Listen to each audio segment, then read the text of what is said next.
জয় হিন্দ, জয় Bharat. Dear viewers, এতদিনে হয়তো আপনারা জেনে গেছেন যে রিসেন্টলি যোগী সরকার উত্তরপ্রদেশের মুসলমানদের একটা গুরুত্বপূর্ণ ধর্মীয় বিশ্বাস হালাল পণ্যের বিক্রয়, স্টোরেজ এবং বিতরণকে সম্পূর্ণভাবে নিষিদ্ধ ঘোষণা করেছে।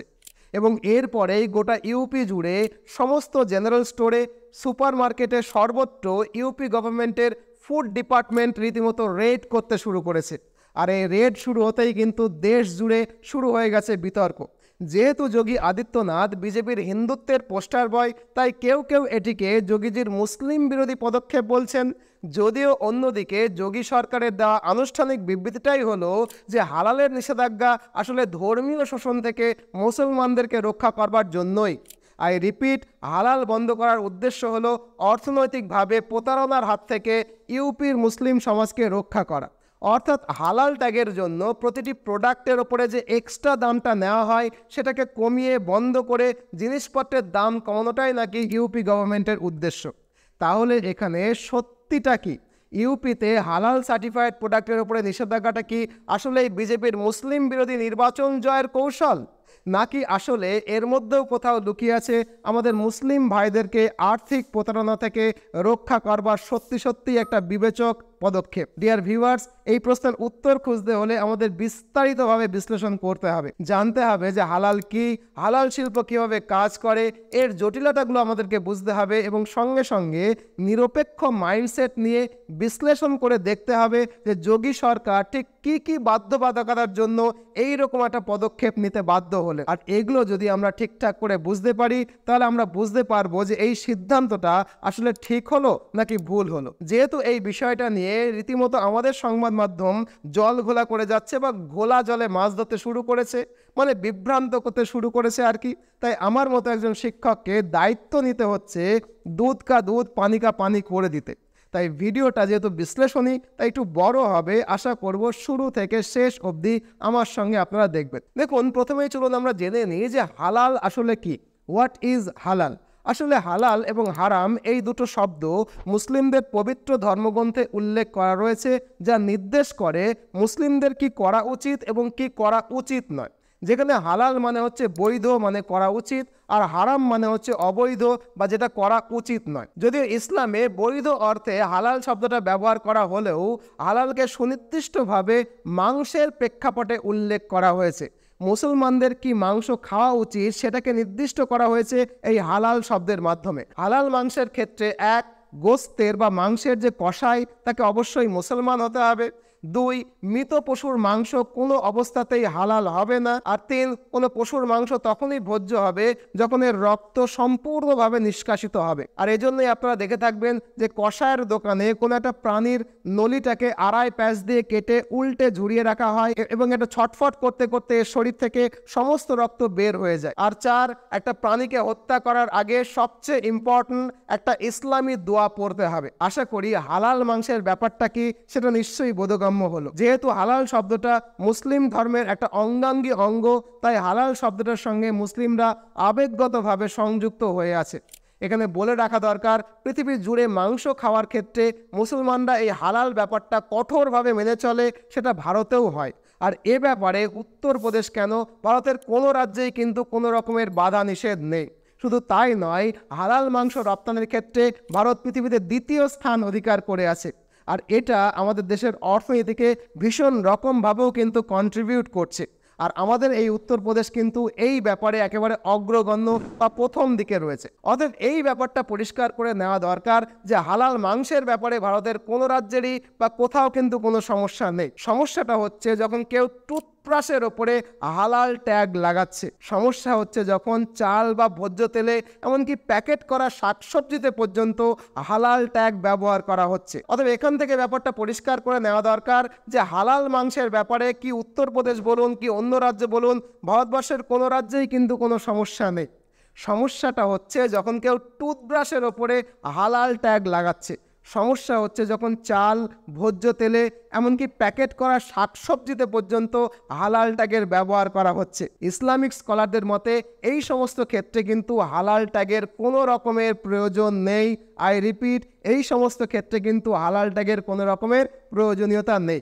আর এখানেই উত্তরপ্রদেশের যোগী সরকারের আপত্তি। যোগী সরকার বলছেন যে প্রাইভেট কোম্পানিগুলো মুসলিমদের ধর্মীয় অনুভূতিকে হাতিয়ার করে তাদের সমস্ত পণ্যে, অধিকাংশ ক্ষেত্রে এমন সমস্ত পণ্যে হালালের সার্টিফিকেট নিচ্ছে যার আদতে কোনো রকমের প্রয়োজনীয়তাই নেই। শুনলে অবাক হবেন, এমনকি বাবা রামদেবজির পতঞ্জলির প্রোডাক্ট পর্যন্ত বিক্রি করবার জন্য জামিয়াতুল ই হিন্দের হালাল সার্টিফিকেট নিতে বাধ্য হয়েছে পতঞ্জলি কোম্পানি। এখানেই শেষ নয়, শুনলে হয়তো আপনি আরও আকাশ থেকে পড়বেন যে রিলায়েন্স, আদানি, টাটা, পার্লে, হিন্দুস্তান ইউনিলিভারের মতো বড় বড় কোম্পানি, আমুল, ডাবরের মতো বড় বড় কোম্পানি, নেসলের মতো বড় বড় কোম্পানি সবাই কিন্তু হালাল সার্টিফিকেটধারী কোম্পানি। বুকে হাত দিয়ে বলুন তো, আমি বলার আগে এটা কি আপনি জানতেন যে এই সমস্ত প্রত্যেকটা কোম্পানি হালাল সার্টিফিকেটধারী?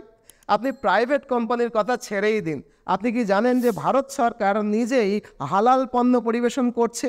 শুধু নন ভেজ পণ্যের জন্য নয়, রীতিমতো নিরামিষ বা ভেজ পণ্যের ক্ষেত্রেও যেখানে হালালের কোনো প্রয়োজনীয়তা নেই, যেমন চায়ের ক্ষেত্রে 19শে জুলাই 2023-এ বন্দে ভারত ট্রেনে হালাল প্রত্যয়িত চা পরিবেশন করা হচ্ছিল এবং সেটা নিয়ে কিন্তু বিতর্ক শুরু হয়েছিল, ভিডিওটা ভাইরাল হয়েছিল, আপনি হয়তো জেনে থাকবেন।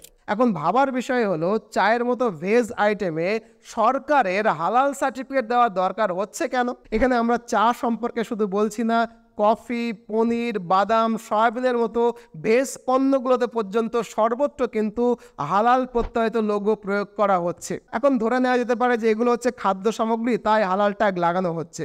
শুনলে চমকে উঠবেন যে খাদ্য সামগ্রী নয়, এরকম জিনিসপত্রের ওপরেও কিন্তু হালাল ট্যাগ লাগানোর প্রতিযোগিতা শুরু হয়ে গেছে। এক্সাম্পল চান? এক্সাম্পল শুনলে বুঝতে পারবেন। যেমন বিউটি প্রোডাক্ট তৈরি করে এমন কোম্পানিগুলো, ইমামি, হিমালয়ের মতো কোম্পানি হালাল প্রত্যয়িত পণ্য বিক্রি করছে।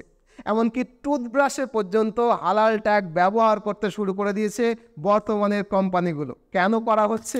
মুসলিম মানুষদের হালাল শব্দটার ওপরে যে দুর্বলতা রয়েছে, সেই দুর্বলতাটাকে হাতিয়ার করে তাদের সঙ্গে প্রতারণা করবার জন্যই কিন্তু ব্যবহার করা হচ্ছে। ডিয়ার ভিউয়ার্স, ব্যক্তিগতভাবে আমি যখন এই বিষয়টা নিয়ে গবেষণা করছিলাম তখন আমি নিজেই অবাক হয়ে গেছি এটা দেখে যে হালাল সত্যিই একটা প্যারালাল ইন্ডাস্ট্রি তৈরি করে ফেলেছে। এবং বলতে বাধা নেই, এটা করে তারা সবচেয়ে বেশি লুট করছে কিন্তু মুসলমান সমাজকে। আর এটা আমার মুখের কথা নয়, এটা প্রমাণ করবার জন্য আমার কাছে প্রচুর ডেটা রয়েছে, যা অবশ্যই কিন্তু আমি এই ভিডিওতে একে একে আপনাদের সঙ্গে শেয়ার করব, এক্সাম্পল দিয়ে দিয়ে শেয়ার করব। ধরুন কোনো একটা শপিং মলে 3টে ব্র্যান্ডের চাল রয়েছে, ব্র্যান্ড এ, ব্র্যান্ড বি, ব্র্যান্ড সি, এই 3টে ব্র্যান্ডের চালের জন্য ইসলামে হালালের কোনো প্রয়োজন নেই, অর্থাৎ হালাল ট্যাগ লাগানোর কোনো প্রয়োজন নেই। এবার ধরুন কোনো একজন মুসলিম গ্রাহক তার বাজেটের সঙ্গে ফিট করে বলে এই এ, বি, সি, এই 3টে চালের ব্র্যান্ডের থেকে এ ব্র্যান্ডের চাল কেনে। এই রকম একটা অবস্থাতে যদি হঠাৎ করে বি ব্র্যান্ডের চালের প্রোডাক্টের ওপরে হালাল সার্টিফাইড লোগো দিতে শুরু করা হয় এবং তার বদলে ওই হালাল সার্টিফিকেট দেওয়ার জন্য 10 টাকা দাম বাড়িয়ে দেওয়া হয়, তখন ওই হালাল লোগোটা দেখে ওই মুসলিম কাস্টমার প্রথমে কনফিউজড হয়ে যাবে। আর যেহেতু এটা তাদের ধর্মের ব্যাপার, ধর্মের প্রতি মুসলমান সমাজ অত্যন্ত অনুভূতিশীল, তাই হয়তো তারা বাজেটের বাইরে গিয়ে বি ব্র্যান্ডের চাল কিনতে শুরু করবে, যার দাম অলরেডি 10 টাকা বাড়ানো হয়েছে। এটা একটা সহজ কৌশল, মার্কেটিংয়ের কৌশল। তাই বি ব্র্যান্ডের চালটা হঠাৎ করে বেশি বিক্রি করতে শুরু করবে। কেন? তার কারণ একটা নির্দিষ্ট সম্প্রদায় এই ব্র্যান্ডটাকেই অগ্রাধিকার দিচ্ছে। আর এর ফলে কিন্তু অন্যান্য কোম্পানির মধ্যেও হালাল সার্টিফিকেশনের ব্যাপারে প্রতিযোগিতা শুরু হয়ে যাবে। তারাও করবে কি, হালাল সার্টিফিকেশনটা নেবে এবং তাদের চালের দাম 10 টাকা বৃদ্ধি করবে। অর্থাৎ হালাল ট্যাগ লাগানোর জন্য এ পণ্যের দামও 10 টাকা বাড়বে, বি পণ্যের দামও 10 টাকা বাড়বে, সি পণ্যের চালের দামও কিন্তু 10 টাকা বাড়বে। সুতরাং যে পণ্যের ক্ষেত্রে হালাল ট্যাগের আসলে দরকারই ছিল না, সেই পণ্যটার দাম আসলে হালাল ট্যাগ করার জন্য, হালাল সার্টিফাইড করবার জন্য 10 টাকা বেড়ে গেল। মুসলিমদের ক্ষেত্রেও 10 টাকা বাড়লো, হিন্দুদের ক্ষেত্রেও 10 টাকা বাড়লো, খ্রিস্টানদের ক্ষেত্রেও 10 টাকা বাড়লো, বৌদ্ধ, জৈন, শিখ প্রত্যেক ধর্মের মানুষের জন্যই কিন্তু 10 টাকা বেড়ে গেল। আর এটাকে যদি একজন অমুসলিম গ্রাহকের দৃষ্টিকোণ থেকে দেখা যায়, তাহলে হালাল ট্যাগ থাকুক আর হালাল ট্যাগ না থাকুক, অমুসলিমদের জন্য কিন্তু এটা কিছু এসে যায় না, তারা কিনবেই কিনবে। আর এজন্যই কিন্তু কোম্পানিগুলো হালাল লোগো নেওয়ার জন্য, হালাল সার্টিফিকেট নেওয়ার জন্য নিজেদের মধ্যে প্রতিযোগিতা শুরু করে দিয়েছে। এমনকি শুনলে অবাক হবেন, আজকাল টুথব্রাশের ওপরেও কিন্তু হালাল সার্টিফাইড এই ট্যাগ, এই লোগো লাগানো হচ্ছে। এখন প্রশ্ন হচ্ছে যে এই হালাল ট্যাগটা দেয় কে, বা ভারতে কোন সময় থেকে এই হালাল ট্যাগের ব্যবহারটা শুরু হলো?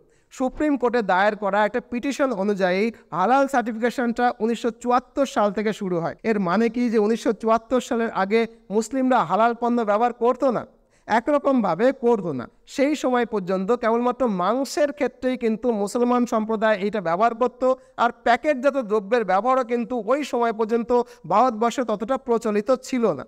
কিন্তু এরপরে 1993 সাল থেকে হালাল সার্টিফিকেট একটু একটু করে অমাংস পণ্যগুলোর ক্ষেত্রেও প্রসারিত হতে শুরু করে। আর এই 2023 সালে এসে এমনকি টুথব্রাশের ওপরেও হালাল ট্যাগ লাগানো শুরু হয়েছে, যেটা আসলে প্রয়োজনীয়তাই নেই। এখন এই পুরো ইস্যুতে আরও একটা বড় সমস্যা আছে। আপনি যদি একটু গবেষণা করেন তাহলে ভারতে হালাল সার্টিফিকেট শুধু কিছু বেসরকারি প্রতিষ্ঠান দ্বারাই দেওয়া হয়।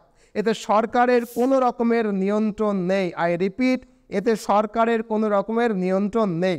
হয়তো আপনি জানেন যে দেশের খাদ্যের গুণমান নিশ্চিত করবার জন্য food safety and standard authority of India FSSAI ফ্যাসাইটা রয়েছে, এবং আপনি অবশ্যই এই ফ্যাসাইয়ের লোগোটা আপনার ব্যবহৃত খাদ্যপণ্যে দেখেও থাকবেন। অথচ এই হালাল পণ্য সার্টিফাইড করবার জন্য গভর্নমেন্টের কোনো বিভাগ নেই, প্রাইভেট সিস্টেমটাকে কিন্তু কাজ করছে আমাদের দেশে। ভারত আজ বিশ্বের বৃহত্তম হালাল মাংস রপ্তানি দেশগুলোর মধ্যে অন্যতম, কিন্তু তারপরেও কিন্তু দেশে কোনো রকমের সরকারি সংস্থা হালাল সার্টিফিকেট দেওয়ার কাজ করছে না। আই রিপিট, দেশের কোনো রকমের সরকারি বিভাগ হালাল সার্টিফিকেট দেওয়ার কাজ করছে না, বরং কিছু বেসরকারি প্রতিষ্ঠান হালাল সার্টিফিকেট দেয়, আর যার ফলস্বরূপ এই প্রতিষ্ঠানগুলোর কাছে সীমাহীন অর্থ সঞ্চিত হচ্ছে বা সীমাহীন অর্থ গিয়ে জমা পড়ছে। সরকারের নিয়ন্ত্রণ নেই এরকম কোনো একটা জায়গায় সীমাহীন অর্থ যাওয়াটা দেশের নিরাপত্তার জন্য কতটুকু সুরক্ষিত, এই বিষয়টাও কিন্তু একদম ভাবার মতো একটা বিষয়। এই যে বললাম বিপুল টাকা, এই বিপুল বলতে ঠিক কত টাকা?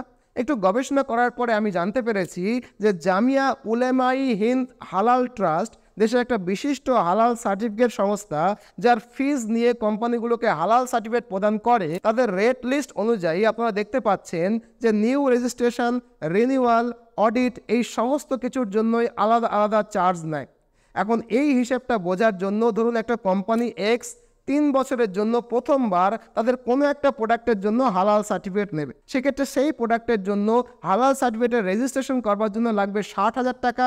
3 বছরের জন্য 1500 টাকা করে, 3 15 45, 4,500 টাকা লাগবে, এবং তার ওপরে 18% জিএসটি এবং অডিটের খরচটা যদি ধরেন তাহলে একটা প্রোডাক্টের 3 বছরের জন্য খরচ হবে প্রায় 70,000 টাকা। এই রকম একটা কোম্পানি এক্স, তার যদি 50টা প্রোডাক্ট থাকে এবং 50টা প্রোডাক্টে যদি এই হালাল সার্টিফিকেট 3 বছরের জন্য নিতে হয়, তাহলে 3 বছরে তাকে 50 × 70,000 মানে 35 লক্ষ টাকা। আই রিপিট, 35 লক্ষ টাকা জমা দিতে হবে ওই সংস্থার কাছে। এই টাকাটা প্রথমত এক্সট্রা হিসাবে জিনিসপত্রের দামের ওপরে গিয়ে পড়বে, কারণ কোম্পানি তো লস করবে না, জিনিসপত্রের দাম বাড়াবে, এবং এর ফল কিন্তু ভোগ করবে হিন্দু, মুসলমান, শিখ, জৈন, বৌদ্ধ, খ্রিস্টান প্রত্যেকে। আর দ্বিতীয়ত, একটা কোম্পানিকে যদি 35 লক্ষ টাকা প্রত্যেক 3 বছর অন্তর ব্যয় করতে হয়, তাহলে ভারতে কত কোম্পানি আছে একবার হিসেব করুন। কত পরিমাণে টাকা এই জামিয়া উলেমাই হিন্দ হালাল ট্রাস্টের কাছে জমা পড়ছে, এটাও কিন্তু আমাদেরকে ভেবে দেখতে হবে। কারণ ব্যক্তিগতভাবে আমি মনে করি সরকারের নিয়ন্ত্রণ নেই এরকম কোনো জায়গায় বিপুল পরিমাণে অর্থ জমা পড়াটা অনুচিত, এবং এটা কিন্তু রীতিমতো ভাবনা চিন্তা করার মতোই একটা বিষয়। ব্যক্তিগতভাবে আমি মনে করি যে মাংসের ব্যাপারে ভারতে হালাল মাংস থাকাটা কোনো সমস্যার নয়, বরং ভারতের অর্থনীতির ক্ষেত্রে এটা একটা ভীষণ লাভদায়ক বিষয়। কারণ ব্রাজিলের পরে ইসলামিক দেশগুলোতে হালাল মাংস রপ্তানির ক্ষেত্রে ভারত হচ্ছে দ্বিতীয় বৃহত্তম দেশ। 2021 সালের হিসেব অনুযায়ী ভারত $15.4 বিলিয়ন হালাল মাংস রপ্তানি করেছে একটা বছরে। আই রিপিট, একটা ফাইন্যান্সিয়াল ইয়ারে $15 বিলিয়ন বিদেশি মুদ্রা কিন্তু এই হালাল মাংস রপ্তানি করবার জন্যই আমাদের দেশের অর্থনীতিতে যোগ হয়েছে। অর্থাৎ ভারতের অর্থনীতিতে হালাল খাবার রপ্তানি ভারতের অর্থনীতির জন্যও কিন্তু উপকারী। So I support this halal meat industry in India. I repeat, আমি ব্যক্তিগতভাবে এই যে হালাল মিট ইন্ডাস্ট্রি ইন্ডিয়াতে, এটাকে আমি সমর্থন করি। কিন্তু ব্যক্তিগতভাবে আমি মনে করি হালাল সার্টিফিকেটের দরকার নেই, অর্থাৎ মাংস বা কয়েকটা জরুরি পণ্য ছাড়া বাকি সমস্ত অদরকারি পণ্যের ওপর থেকে হালাল ট্যাগ বা হালাল সার্টিফিকেট অবিলম্বে উঠে যাওয়াটা দরকার। অন্তত টুথব্রাশের ওপরে হালাল সার্টিফিকেটের কোনো দরকার আছে বলে ব্যক্তিগতভাবে আমি মনে করি না। দ্বিতীয়ত, হালাল সার্টিফিকেট প্রদানের জন্য অবিলম্বে ভারত সরকার একটা বিভাগ তৈরি করে সরকারিভাবে হালাল সার্টিফিকেট প্রদান করুক। যদি হালাল সার্টিফিকেট দেওয়ার মাধ্যমে টাকা আসে তাহলে সেটা যেন সরকারি কোষাগারে জমা পড়ে। আমি মনে করি বিপুল অঙ্কের টাকা সরকারের নিয়ন্ত্রণ নেই এরকম কোনো প্রতিষ্ঠানের হাতে যাওয়া উচিত নয়, বরং সেটা বিপজ্জনকই হতে পারে। এই হলো পুরো তথ্য যেটা নিয়ে বিতর্ক হচ্ছিল, একেবারে দুধ কাপ দুধ পানি কা পানি। নিরপেক্ষভাবে একজন শিক্ষকের দৃষ্টিভঙ্গিতে আপনারা নিশ্চয়ই বুঝতে পারলেন যে আসল ব্যাপারটা কি। এবার আমি আগ্রহ প্রকাশ করব, আপনারা প্রত্যেকেই নিশ্চয়ই কমেন্ট বক্সে কমেন্ট করে জানাবেন যে উত্তরপ্রদেশের যোগী সরকার এটা কি ঠিক করেছে? আপনি কি মনে করেন যে ভারতবর্ষের সব রাজ্যেই এই একই ব্যাপারটা হওয়া উচিত? কমেন্ট বক্সে আপনার কমেন্টটা নিশ্চয়ই জানাবেন। যদি সপক্ষে জানান তাও জানাবেন, যদি বিপক্ষে জানান তাও জানাবেন, কিন্তু যুক্তি দিয়ে জানাবেন। যদি ভিডিওটা ভালো লাগে নিশ্চয়ই একটা লাইক করবেন, ভিডিওটাকে চ্যানেলে নতুন হলে চ্যানেলটাকে সাবস্ক্রাইব করে রাখবেন। ভালো থাকুন, নতুন ভিডিও নিয়ে আবার খুব শীঘ্রই দেখা হবে। ভালো থাকুন, সর্বদা ভারতের পক্ষে থাকুন। জয় হিন্দ, জয় ভারত।